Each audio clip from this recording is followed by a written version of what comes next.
Good morning, everybody. This is Connolly and Margaret at Aramis Farm. We have just moved our horses to a new paddock, and we had to change up how we feed.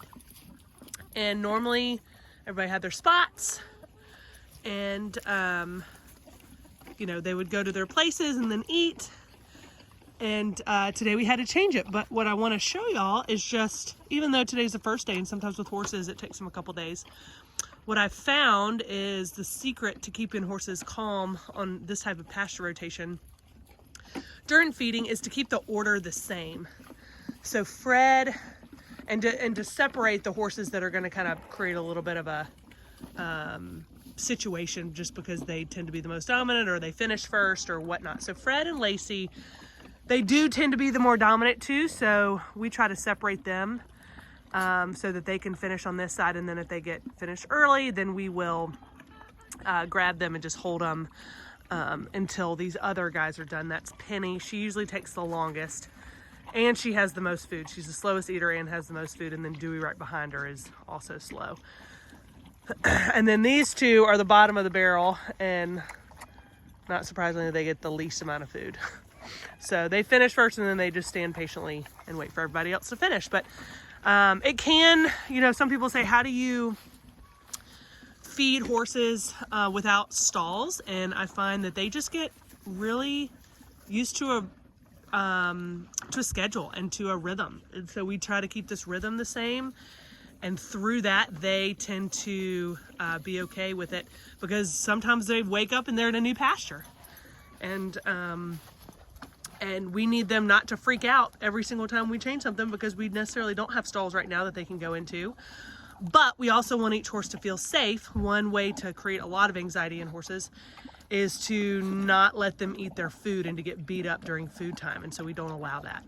And so we make it to where the horses that typically might finish first and might take everybody else's food are not able to. And then we'll grab their lead line, and that's all fenced in over there if you're worried about them trotting around. Generally with this type of grazing management system, we've got another line up there. So if they get finished first, they'll just eat grass over here. And the way herd animals work is, because they're used to all being a herd, they're not gonna go anywhere. They're not gonna go run off, you know, into the fields. You got the cows over there. They're all meant to be together. So they're just gonna hang out until these guys are finished. So I also want to talk about my little trailer here. Even though this trailer, I think we paid $400 for it, it's essentially the staple of our current system. We're going to upgrade to some other things soon. We're going to have some racks to hang like blankets, some fly sheets on it, because although sometimes we do have, our home base sometimes is out of the main barn or out of the covered barn area where we can hang blankets and stuff. Sometimes it's not. Sometimes we're on the back 20.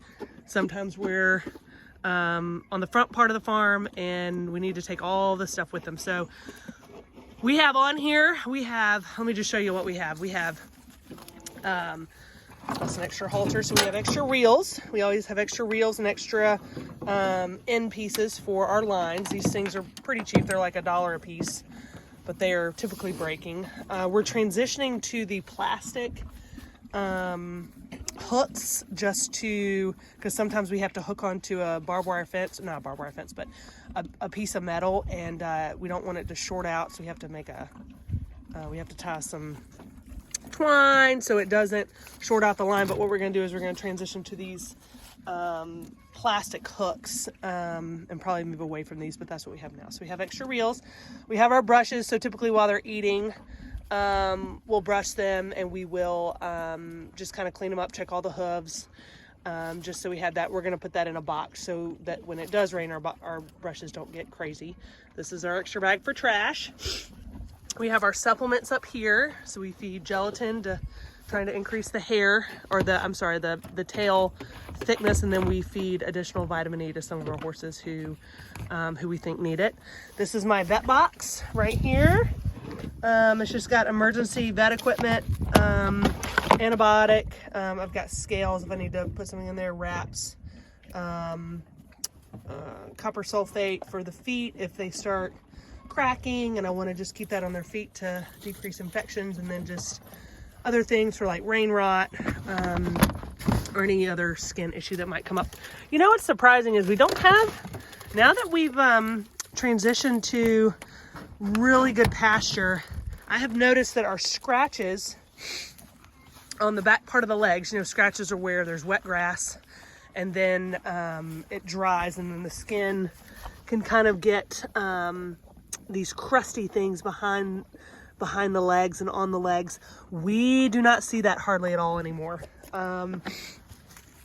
I don't have the exact data as to why, but my firm belief is that the healthy grass has higher levels of vitamin E, and vitamin E is one of the main things you use to treat skin issues and inflammation and oxidation in the body. So by feeding good, healthy forage, we are able to decrease a lot of skin issues.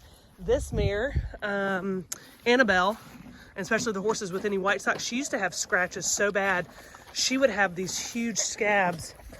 And check out Penny, if you just give me a second. Annabelle, oh, she wants a little piece of food. I know, Annabelle. So Annabelle used to have really bad scratches right here. And as you can see, nothing. She's got nothing. It's clean. There's nothing on the inside either. There's no rain rot. That's dirt right there. So there's nothing on the inside. There's just dirt, but there's no like rain rot. There's no scratches behind the pastern, nothing. So, and it's been quite wet here for the past couple weeks. Like we had really freezing temperatures, and then we had about a week worth of really heavy rain, and these guys were just soaked. And as you can tell, there's no, you know, and some of the days were warm and no rain rot. So I am really happy about that, and I just believe it's part of our system. Sometimes we do supplement with additional vitamin E, but I think just the natural ingredients they get from the good forage is what keeps them so healthy, along with the other things that we do.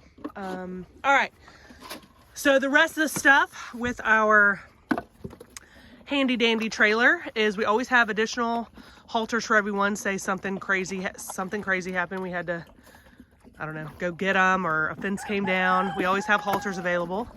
We always have our bins of food in dry storage. So these are great bins, plastic and metal. You know what's interesting is that, you know, I was on this Barnes website or Facebook page, and they were talking about containers to keep the rats out.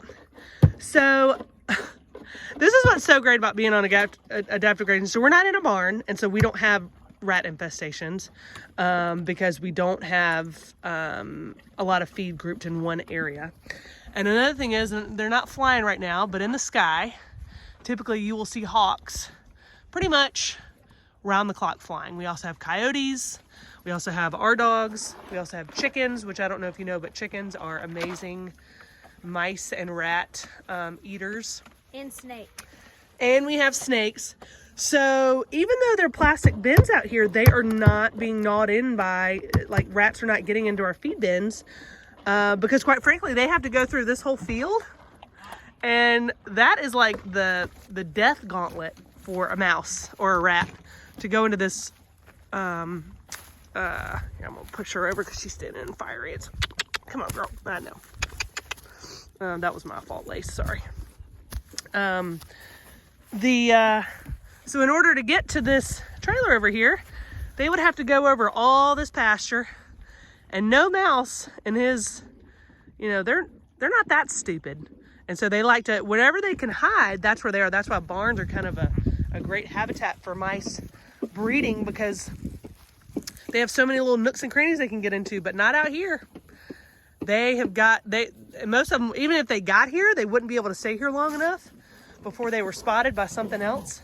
And so basically what I'm telling you is we don't have problems of mice getting into our feed, and we don't have problems with pests because our natural ecosystems protect us from them. And so we like to keep the predators full. So our chickens are always looking for things to eat. Our dogs are always looking for things to eat. We feed them well, but they might be on the little bit hungry side from time to time. So they're constantly hunting and looking, and if it's available, they'll eat it. So that's just something to think about. So our portable system works.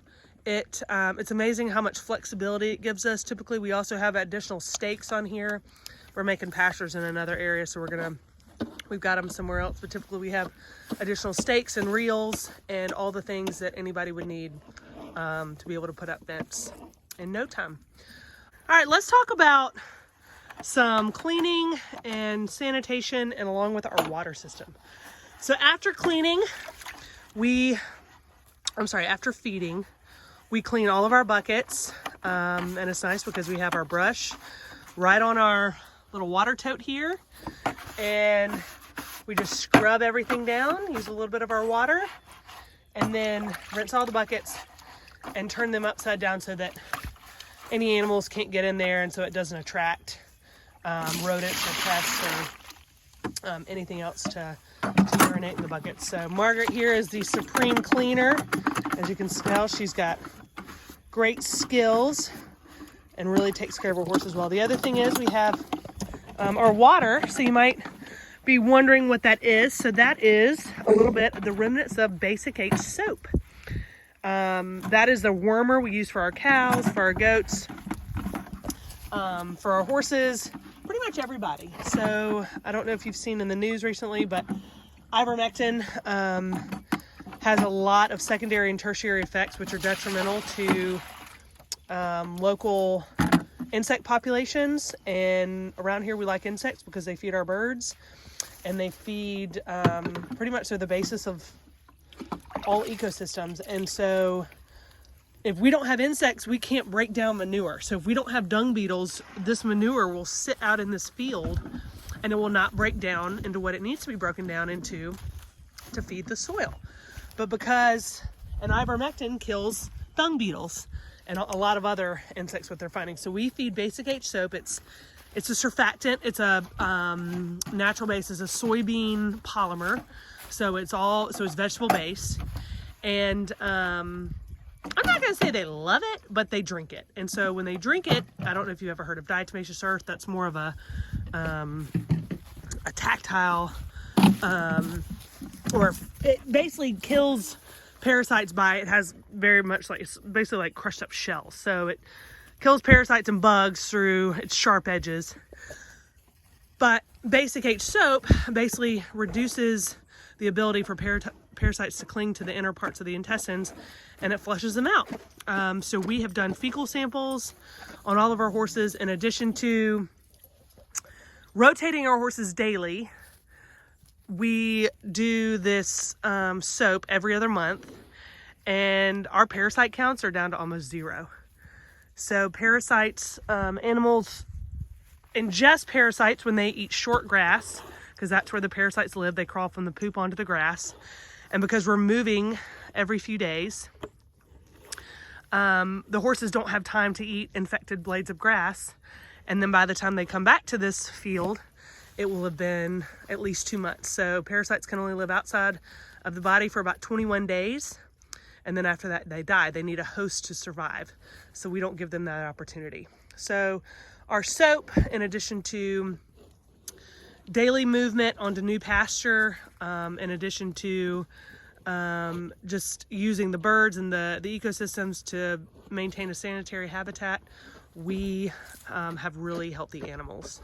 So our water, basically it's hooked up to our tote. So this is a 250 gallon tote. In the winter, that will last us at least a week. And in the summer, this lasts us for 6 horses about 3 days. And so we may be upgrading, depending on where they are. If they're near somewhere where we have a water source, we use 1 tote. But one day we may need to increase how many totes, so we may need to get a bigger trailer. But right now, this Bailey. Bailey likes to keep. Bailey, get back. Bailey likes to keep everybody in check.